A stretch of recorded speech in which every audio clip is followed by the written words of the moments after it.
بسم اللہ الرحمن الرحیم۔ عمر کفر کرتا جا، جس وقت تیرا دل کرے آ جا، آنا تیرا کام ہے، کریمی کی دریا میں غوطہ دے کر معاف کرنا میرا کام ہے۔ بلکہ قرآن کریم میں توجہ، قرآن کریم میں 8ویں سپارے میں سورت آراف ہے، دوسرا رکوع ہے، ترجمہ گھروں میں جا کے دیکھ لیا کرو۔ جن کو اللہ نے آنکھیں دی ہیں، لکھے پڑے ہیں، اور خدا کے بندو ساری دنیا کو ہر وقت دیکھتے ہو، کبھی خدا کا قرآن بھی دیکھا کرو۔ سورت آراف کے دوسرے رکوع میں شیطان نے قسم کھائی، شیطان نے قسم کھائی کہ مجھے تو نے پھٹکارا ہی ہے، اور میں بھی من بین ایدیہم ومن خلفہم، قرآن کے لفظ ہے۔ شیطان کہتا من بین ایدیہم ومن خلفہم، میں دائیں سے آؤں گا، بائیں سے آؤں گا، وعن شمالہم وعن یمینہم، چاروں طرف سے آؤں گا، پھسلاؤں گا، تیرے بندوں کو بہکاؤں گا، ولا تجد اکثرہم شاکرین۔ مالک تیری ذات کی قسم، بہکاؤں گا، پھسلاؤں گا، نہ شکرے بنا کے چھوڑوں گا، تباہ کر کے چھوڑوں گا، چاروں طرف سے زور لگاؤں گا پورے کا پورا۔ اسی سپارے میں، اسی رکوع میں، اگلی آیت میں اللہ پاک نے قسم کھائی، مقابلے میں اللہ پاک نے قسم کھائی، تو زور لگا، ساری عمر گناہ کرے گا، ساری عمر بدکاری کرے گا، مجھے اپنی کبریائی کی قسم، ایک دن بھی ماتھا جھکا دیا میں سارے گناہ معاف کر دوں گا۔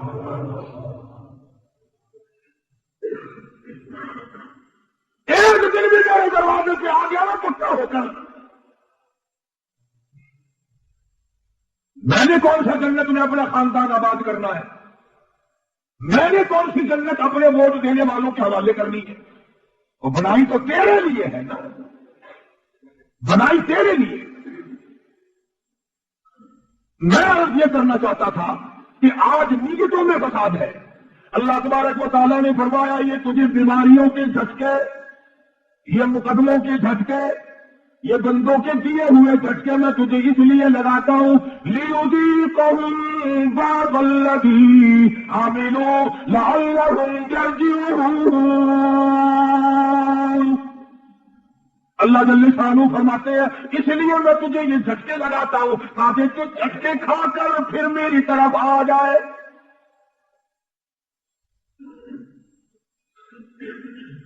اس لیے عرض کرنے کا مقصد یہ کہ نیتوں کی تصحیح کی سخت ضرورت ہے۔ نماز پڑھنے آتے ہیں، نیت صحیح نہیں، قرآن کی تلاوت کرنے کے لیے بیٹھتے ہیں، نیت صحیح نہیں، دل ہمارا کہیں اور ہوتا ہے، نماز ہماری مسجد میں ہوتی ہے۔ مصیبت یہ ہو گئی کہ ہم لوگوں نے اس بات کو اپنے دماغ میں جگہ نہ دی۔ تفسیر کبیر ہے علامہ فخر الدین رازی رحمۃ اللہ علیہ کی، بہت بڑے سید عالم ہیں اپنے زمانے کے، بہت بڑے ولی اللہ بھی ہیں۔ تفسیر کبیر میں الحمد شریف کی جو تفسیر ہے، سورۃ فاتحہ کی جو تفسیر ہے، وہ مالک یوم الدین کا جو لفظ ہے سورۃ فاتحہ میں، اس کی تفسیر میں امام فخر الدین رازی رحمۃ اللہ علیہ نے ایک واقعہ نقل کیا ہے۔ اس لیے نقل کرتا ہوں کہ آپ کو اور مجھے سمجھ آ جائے کہ ہماری نیتوں کا اثر کہاں تک گیا۔ امام فخر الدین رازی رحمہ اللہ لکھتے ہیں 89واں بادشاہ عادل اپنے زمانے کا مشہور بادشاہ ہے، وہ اپنے ساتھیوں کے ساتھ شکار کے لیے گیا اور جنگل بیابان تھے، گھنونے جنگل تھے، ساتھیوں سے بچھڑ گیا۔ موٹریں نہیں تھی، وائرلیس نہیں تھی، ٹیلی فون نہیں تھے، یہ نظام اس وقت کہا تھا، سادہ نظام تھا۔ بادشاہ اپنے سارے وزیروں سے، سارے اہلکاروں سے ہی پھٹ گیا۔ گرمی کا دن ہے، ساون بھادو کا موسم ہے، سخت پیاس ہے، بڑی تکلیف ہے، چلتا چلتا سفر کرتا کرتا تھکتا مرتا پریشان ہوتا ہوتا ایک آبادی کی طرف آیا تو ٹھنڈا سانس اس نے لیا، ایک باغ میں جا نکلا، اور باغ بھی اناروں کا ہے، باغ بھی اناروں کا ہے۔ اس باغ میں ایک نئی عمر کا لڑکا ہے، اسے کیا پتا کہ یہ بادشاہ ہے، نہ اس نے بتایا کہ میں بادشاہ ہوں۔ وہ کہنے لگا کہ نوجوان مجھے بڑی پیاس لگی ہے، میں مسافر ہوں، پردیسی ہوں، بھٹک گیا ہوں، راستہ بھول گیا ہوں، بڑی تکلیف اٹھا کر کے آیا ہوں، مجھے کوئی اعلیٰ درجے کی چیز پلا جو تیرے باغ میں ہو۔ اس نے بادشاہ کے سامنے انار کا ایک دانہ توڑا درخت سے اور اس کا رس نکالا ایک گلاس میں یا برتن میں۔ ایک انار جو اس نے توڑا اس سے اتنا بڑا گلاس رس کا بھر گیا۔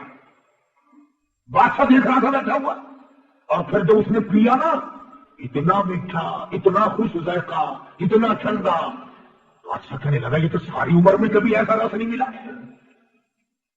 ایسے انار تو کبھی ساری زندگی میں نہیں کھائے، یہ تو کوئی نرالا ہی اسپیشل ہے باغ۔ کمال ہے بھائی، ہم بادشاہ ہو کر کے سوکھے پھوکے کھاتے ہیں، یہ جاتی ہو کر ایسے انار کھاتے ہیں؟ میں تو بادشاہ ہوں، ابھی گھر جا کر آرڈر کروں گا، یہ باغ ہم اس سے چھین لیں گے، قبضے میں لے لیں گے۔ وہ جاتی ہو کر ایسے انار کھائے؟ اللہ غنی بیٹھا رہا، کچھ دیر آرام کیا، سستا آیا، اس نوجوان سے کہنے لگا کہ لو بھائی میں چلتا ہوں، ایک گلاس اور ایسا ہی پلا دے۔ اس نے کہا بہت اچھا جی۔ اس نے ایک انار کا دانہ اسی پیڑ سے توڑا اور جب نچوڑا تو پہلے انار کی بنسبت 8واں حصہ رس نکلا،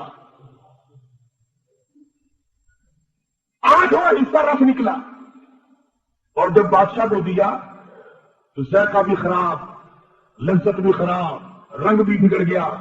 وہ کہنے لگا کہ دوسرا گلاس مانگ لیا اس وجہ سے کہیں غلط پیڑ کا لا کے دے دیا، وہ جو پہلا گلاس دیا تھا وہ تو تم نے اسپیشل درخت رکھا ہوا ہے، اسپیشل پیڑ رکھا ہوا ہے، یا کہیں سوکھے ڈال کا لا کے دے دیا۔ وہ نوجوان کہنے لگا مسافر جی اللہ پاک کی قسم ہے، درخت تو کیا میں نے تو ٹہنی بھی نہیں بدلی، میں نے تو شاخ بھی نہیں بدلی، جہاں سے پہلا انار لایا تھا بالکل اس کی ساتھ کا لایا ہوں، شاخ وہی، پیڑ وہی، باغ وہی، میرا ہاتھ وہی، گلاس وہی، برتن وہی۔ بادشاہ پھر بادشاہ ہوا کرتے ہیں نا، کہنے لگا پھر کچھ بھی نہیں بدلا، پیڑ وہی ہے، درخت وہی ہے، شاخ وہی ہے، ٹہنی وہی ہے، گلاس وہی ہے، تیرا توڑنے نچوڑنے والا ہاتھ وہی ہے، ارے ذائقہ بھی، خوشبو بھی، رنگت بھی، مزہ بھی اور رس کا کافی ہونا بھی، ساری چیزیں کیوں برباد ہو گئی؟ یہ ساری چیزوں کا کیوں میرا غلط ہو گیا؟ اس بات کے مالک کا نوجوان معصوم بچہ کہتا ہے مسافر جی ایسا معلوم ہوتا ہے اس ملک کے بادشاہ کے دل میں فرق آ گیا۔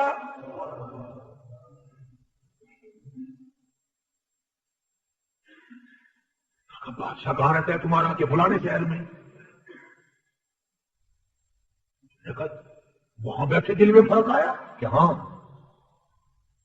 تجھے کیسے پتا چلا؟ اب میں اگلی بات بتاؤں نا، خدا تم عربی سمجھو اور تمہارے دلوں میں سرکار مدینہ سب کہہ دو صلی اللہ علیہ وسلم کا عشق ہو، خدا کی قسم تمہارے جگر پھٹ جائے۔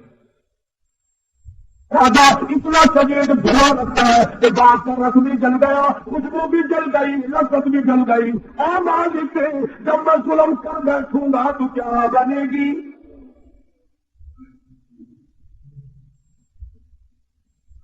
ابھی تو میں نے ارادہ کیا ہے صرف، اور جب یہ ظلم اٹھا دوں گا، جب یہ ظلم کر بیٹھوں گا، پھر کیا تو اس مخلوق کا بنے گا اور کیا میرا بنے گا؟ توبہ کی، استغفار کی، رویا ہے اللہ کے حضور میں۔ ہاں ہاں بادشاہ رویا کرتے ہیں، تم مزدور کبھی نہ روئیو، ریڑھی والا اللہ کے حضور میں کبھی نہیں روتا، اور تو نماز نہیں پڑھتا تھا جی میں ریڑھی والا، اور اللہ کے بندے تو نماز نہیں پڑھتا تھا جی میں کام کیا رہا۔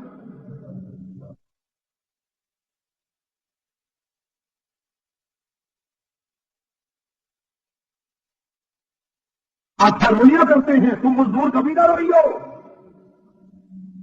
ریڑھی والا اللہ کے حضور میں کبھی نہیں روتا، اور تو نماز نہیں پڑھتا تھا جی میں ریڑھی والا، اور اللہ کے بندے تو نماز نہیں پڑھتا تھا جی میں کام کیا رہا، اور اللہ کے بندے تو نماز نہیں پڑھتا تھا جی میں تو دیہڑی مزدوری کرتا، رات کے ٹیلی ویژن دیکھنا، میں کتنے فرصت ہے کبھی اسرائیلوں کی کہہ کے دیکھنا میں جب اسرائیل آگے کیا دیتا جی میں تو ریڑھی والا پھل کو لگا لے گا، اگر نہیں یہ بات آئی بادشاہ لوگ اللہ کے حضور میں رو دیتے ہیں، مگر یہ جو تھوڑی ہستی کے یا بغیر ہستی کے لوگ ہیں ان کو اللہ کے دروازے پہ جھکنے کی توفیق ہی نہیں۔ اور اگر کوئی تھپڑ لگتا ہے اللہ کی طرف سے وہ دیکھو جی غریب کو تو اللہ خالی کے ساتھ نہیں پٹن دیتا ہے۔ غریب لوگ شادی کرتے ہیں نا کہ کوٹھیوں والے بنگلوں والے کئی کئی کھانے برات کو شادی آنے والوں کو کھلاتے ہیں، سکون کھڑے ہو کے، اور اب تو اتنے وقار اور اتنی عزت سے کھلانے لگ گئے کہ کھڑا کر کے کھلاتے ہیں۔ کہ تم دیہاتی ہو کھانے کو ملے گی ایک لپ چاولوں کی، وہ بھی چھولوں والے، اور کنڈریوں کے گانے چلیں گے 3 دن، 3 دن کنڈریوں کے گانے۔ یہ مزدور، یہ پتھیرے، یہ چاروں طرف کی محنت کش لوگوں کا حال تو دیکھو، گھر میں آتا نہیں، بیوی بیمار پڑی ہے، بچے کو سانس نہیں آتا، ٹرین چل رہی ہے، کنجری کا گانا سن رہا ہے، گانے سے پیٹ بھر لو گے، شرم نہیں آتی، غیرت کا جنازہ اٹھ گیا، بادشاہ لوگ روتے ہیں اور غریب پڑے پڑے باندھتا ہے۔ میں تو سارے ملک میں پھرتا ہوں نا، اب بلکہ کوٹھیوں میں مسلح ہیں، کوٹھیوں والے اب قرآن کی تلاوت کرتے ہیں، اور جو دور غریب جو ہے وہ پڑے پڑے چلا گیا، خدا کے دروازے پہ آتا ہی نہیں تو روئے گا کیا؟ تو کیسا رونا؟ بادشاہ نوشین ہوا، دل بادشاہ رویا، اللہ پاک کے حضور میں توبہ کی، استغفار کی، الہی میں ایسا عزم بھی نہ کروں گا، ارادہ بھی نہ کروں گا، نیت میں یہ بات کبھی لاؤں گا نہیں، مجھے معافی عطا فرما۔ فرمایا یا ایھا الذین آمنوا کونوا قوامین بالقسط شہداء للہ، اور لوگوں انصاف کرو، عدل کرو، ظلم نہ کرو، ولا یجرمنکم شنآن قوم علی ان تعدلوا، عدل کیا کرو، انصاف کیا کرو، ظلم نہ کیا کرو۔ اب تم سارے سوچ رہے ہو گے بیٹھے بیٹھے سبحان اللہ ہم نے تو کبھی ظلم نہیں کیا کسی پہ۔ میں کہتا ہوں آدمی کو آج کل سانس نہیں آتا بغیر ظلم کے۔ بیٹھے بیٹھے ہیں آپ، 3 آدمیوں کی سیٹ پہ جگہ ہے، آپ چورے ہو کے بیٹھ گئے، دوسرا تھوڑا سا سکڑ کے بیٹھ گیا، اب تیسرا بیچارہ لٹکن کلاس میں ہے۔ 1 گھنٹہ تیری ساتھ اس نے سفر کیا، تو نے اسی میں اس کا ہاتھ مار لیا، تجھے پتہ بھی نہیں چلا، تیرے اعمال کا بیڑا غرق ہو گیا، لیکن علم بھی نہ ہوا۔ مولانا اشرف علی تھانوی سلطان رحمۃ اللہ علیہ نے لکھا ہے کہ ایک آدمی قتل ہو گیا، اس کے قتل کے کیس میں ایک آدمی پکڑا گیا جو اصل میں قاتل نہ تھا، جو آدمی پکڑا گیا وہ اصلی قاتل نہ تھا، اور یہاں تک کہ اس کی پھانسی کا حکم ہو گیا۔ اللہ پاک سے رو کے ایک دن عرض کی الہی ساری دنیا سے بخشی ہوگا، ساری دنیا سے اوجھل ہوگا، تیرے سے تو اوجھل پڑتا نہیں، میں قاتل کو نہیں، میں پھانسی لگوانا تیری مرضی۔ علماء نے لکھا ہے کہ اسے خواب آیا اور پوچھا کسی نے کہ تو ایک دن پانی کی نالی پہ بیٹھا تھا، خون کی جو نالی چل رہی تھی، پانی چل رہا تھا، کھیت میں لگ رہا تھا، تو نالی پہ بیٹھا تھا، ایک کیڑا پانی میں تیرتا ہوا کنارے کی طرف آیا تو انہیں ہاتھ سے یوں پھر پیچھے کو کر دیا، پھر وہ کنارے کی طرف آیا، پھر تو نے اس کو پیچھے کو دھکا دے دیا، پھر وہ کنارے کی طرف آیا، حتیٰ کہ ڈوب گیا، تو نے کنارے پہ نہ آنے دیا، اور وہ میری مخلوق نہ تھی۔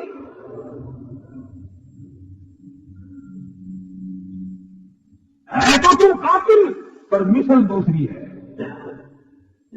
ٹھکانا دوسرا ہے۔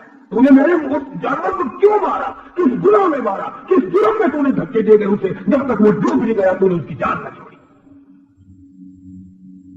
وہ کہا کرتے ہو نا بیٹھ کے پتہ نہیں کیڑے گناہ میں پھنس گیا، کیڑے ایسا تو جنید بغدادی گناہ کرتا ہی نہیں، سارا دن لوگوں کی بہو بیٹیاں تاڑنی، حرام نگاہ ہے تیری، حرام کان ہے تیرے، حرام زبان ہے تیری، حرام ہاتھ پاؤں ہے تیرے، اور پھر اطمینان کی امید رکھتا ہے۔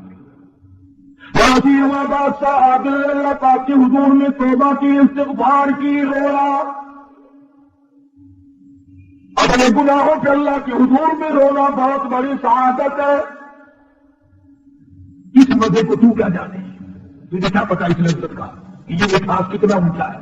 خواجہ حسن بصری رحمت اللہ علیہ نے قرآن کریم کی تلاوت فرمائی، جہنم کا ذکر جو آیا، اتنا رویا اتنا رویا اتنا رویا کہ آنکھوں کا پانی چھت پہ پڑا، بہ کر پیچھے پرنامے سے ٹپکنے لگا۔ ایک آدمی جو نیچے سے گزرا، اس کی پگڑی پہ آنسو پڑے، اس نے آواز لگایا، کون ہے میرے کپڑے پلیت کر دیے؟ خواجہ حسن روتا ہوا کہنے لگا، واقعی پلیت ہو گئے ہوں گے، میں حسن بصری کی آنکھوں کا پانی ہے۔